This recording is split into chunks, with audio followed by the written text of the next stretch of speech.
সম্মানিত ভিউয়ার্স আসসালামু আলাইকুম। চলে এলাম নতুন আরেকটি ভিডিওতে। আপনারা দেখতে পাচ্ছেন ওয়ার্ড ফাইলে স্ক্রিনশট অ্যান্ড স্ক্রিন ক্লিপিং কিভাবে নিতে হয়, আজ আমি সেটা আপনাদেরকে দেখাবো। মনে করুন এটা আমার একটা ছবি বইতে, পিডিএফ বইতে দেওয়া আছে।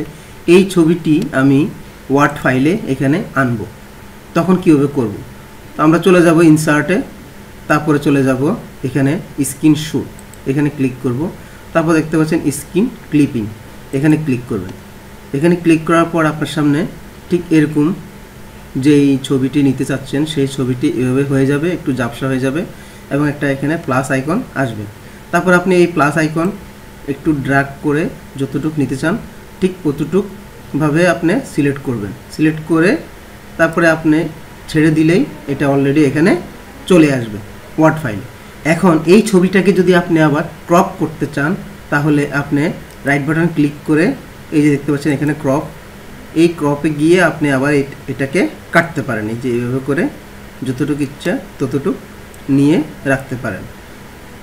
তাহলে আশা করি বুঝতে পেরেছেন আপনারা যে স্ক্রিনশট এবং স্ক্রিন ক্লিপিংয়ের কী কাজ। তাহলে সবাই ভালো থাকবেন। আসসালামু আলাইকুম। পরবর্তী ভিডিও দেখার জন্য আমন্ত্রণ রইল।